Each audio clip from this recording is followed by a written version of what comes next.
Dear friends, हमारे पास correction के लिए सेंटेंस है who did you meet on your way to school. अब इसको अभी इनकरेक्ट रहने दें एंड लेट्स सी कि इसका प्रोबेबल आंसर क्या बन सकता है। आई सॉ हिम या आई सॉ टॉम।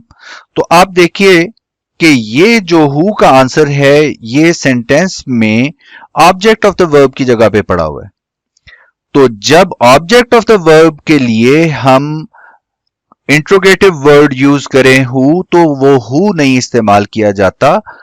इसका एक्यूजेटिव केस यानी ऑब्जेक्टिव केस इस्तेमाल किया जाता है हुज, whom। तो we should say whom did you meet on your way to school। तो टिप क्या है कि जब हम ऑब्जेक्ट ऑफ द वर्ब के लिए इंट्रोगेटिव वर्ड यूज कर रहे हैं तो हम whom यूज करेंगे। The sentence is correct. See you in the next video.